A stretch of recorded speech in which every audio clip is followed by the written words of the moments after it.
Bueno amigos, seguimos con este personaje de lujo y con el estilo de este libro de la Biblioteca Biográfica del Nacional, que estamos hablando de aspectos de la vida de José Gregorio. Vamos a hablar ahora de un día en su vida. ¿Cómo era un día en general en la vida de José Gregorio Hernández? Bueno, se levantaba tempranísimo, muy temprano. Entonces hacía sus primeras oraciones, rezaba el Ángelus. Ustedes se recuerdan de aquello. Yo cuando era niño pues lo rezábamos en el colegio, el ángel del Señor anunció a María y conoció por obra del Espíritu Santo. Bueno, después entonces él salía y se iba a misa. Después de misa, vamos a hablar por ejemplo de la época en la cual él vivía en La Pastora, pues de Amadores a Desbarrancado. Iba a misa, entonces visitaba a los pacientes de la zona de La Pastora, pacientes humildes, enfermos por ahí, pero relativamente cercanos a su casa. Entonces de ahí se iba a desayunar. Después del desayuno entonces salía y visitaba a otros pacientes más alejaditos. Todo eso, les repito, a pie. Entonces ya al mediodía de regreso pasaba por Santa Capilla, rezaba un rato y se iba a su casa a almorzar, se volvió a bañar, pues se bañaba temprano en la mañana y se volvió a bañar al mediodía. Y en la tarde entonces atendía en su casa, atendía en su consultorio. Entonces atendía un rato en la tarde y después a las 3, 4 de la tarde se iba a clases o preparaba las clases o se dedicaba a la actividad docente de alguna manera o hablaba con sus preparadores.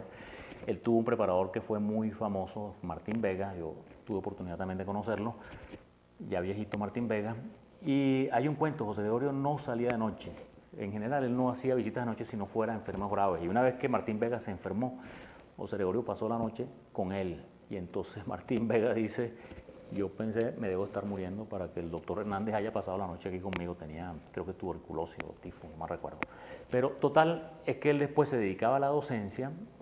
Después, entonces, se recogía muy temprano, en la noche se acostaba, hacía alguna actividad social, eso que les he contado, de que él era, participaba en la Sociedad del Santísimo Sacramento, que se reunían en la iglesia de las Mercedes, pero él temprano se acostaba y cerraba la puerta, porque dicen que él en esos encierros, después de acostarse, tenía cierta vida ascética, de las cuales ya vamos a hablar. Vamos a hablar ahora de su vida religiosa. Bueno, José Gregorio Hernández fue una persona de una gran religiosidad, como les digo, él iba a la iglesia varias veces por día, oraba en la mañana, al mediodía, en la noche, y pues un hombre de una gran sensibilidad social y muy caritativo. Entonces él empieza a maquinar aquello de dedicarse a la vida religiosa, pero no la vida religiosa normal de meterse a cura, como diríamos nosotros, sino meterse en una cosa que llaman la cartuja. La cartuja, yo no sé si ustedes saben qué es, pero vale la pena que les hable un poquitico. Pues es una cosa que se fundó allá por el año 1000, entre 1000 y 1100, un personaje que mucha gente dice es San Bruno, pero no fue santo, o sea, no ha sido canonizado, pero es Bruno.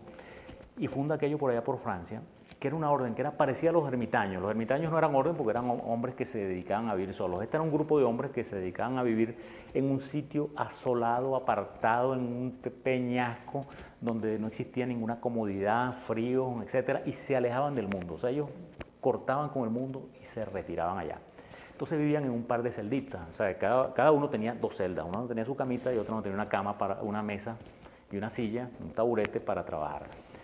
Para ellos, todo lo incómodo era bienvenido. Por ejemplo, ellos se vestían con una cosa que llaman el cilicio. El cilicio, miren, así como ustedes y yo buscamos ahorita ponernos una ropita que nos quede cómoda, que nos quede fresca, el cilicio es todo lo contrario. Dice, oye, voy a ponerme la cosa más incómoda que existe. Hoy quiero estar incómodo. Eso era el silicio, una cosa que pullaba, que lo hacía uno sudar, que le dejaba la piel raspada.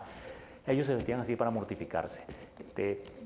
Hacían 2 horas de actividad física en el sentido de que hacían trabajos manuales, cortaban leña, ese tipo de cosas, pues los trabajos propios allá que tenían que hacer, a lo mejor de cargar piedras de un lado para otro. Y amigo mío, una cosa que estoy seguro que para muchos de ustedes y para muchos otros es difícil, no hablaban. Ellos no hablaban sino prácticamente una vez a la semana los domingos. Y la comunicación entre ellos era en latín. Entonces José Gregorio Hernández se prepara desde muchos años antes, entre 6 y 8 años antes, él se empieza a preparar, empieza a estudiar latín, se aprende las leyes, las reglas de los cartujos, sabe cómo es su vida, o sea que él sabe a dónde va, él sabe lo que está buscando. Y el año de 1908, amigos míos, imagínense, a los caraqueños nos cayó, porque yo me incluyo aunque no haya nacido, o sea, nos cayó como les hubiera caído a ustedes ahí, como un balde de agua fría. Aquel médico tan querido, tan acertado, tan importante, abandona la vida. La vida pública, se va para la Cartuja, se monta en su barco y se va. En esa época la Cartuja, esa que había sido fundada en Francia, estaba en Italia, en Lucca, Italia, se llamaba La Cartuja de la Farneta.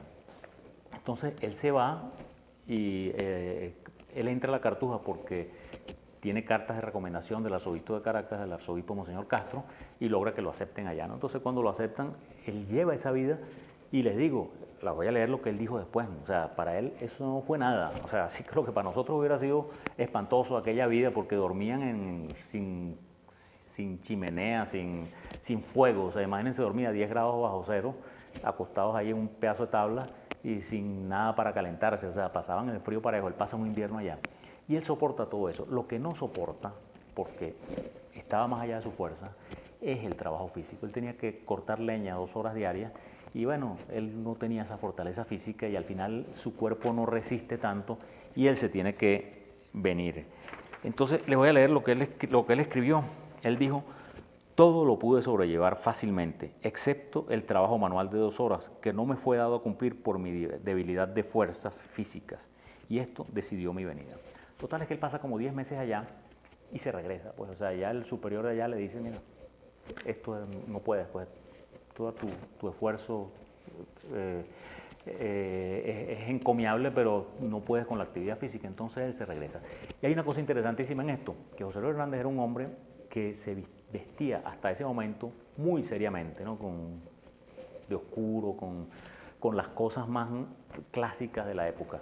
Y él, a partir del regreso de La Cartuja, se empieza a vestir de colores, una cosa que era hasta ridícula, o sea, cosas y corbatas de colores y fluces de colores.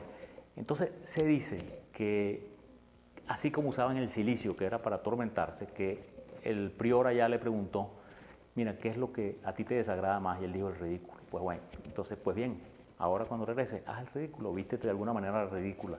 Entonces, él, a partir de esa llegada de la Farneta, de La Cartuja, él se viste de colores y le llamaba a la gente la atención. O sea, oye, este hombre que se fue tan serio regresó. Pero en realidad, ustedes han oído aquello de que aunque la mona se vista de seda, mona se queda. Aquí pasa al revés. O sea, aquí él siguió influyendo respeto, infundiendo respeto, siguió siendo una persona apreciada porque vistiese como vistiese, era un sabio, era un hombre bueno y era un hombre caritativo.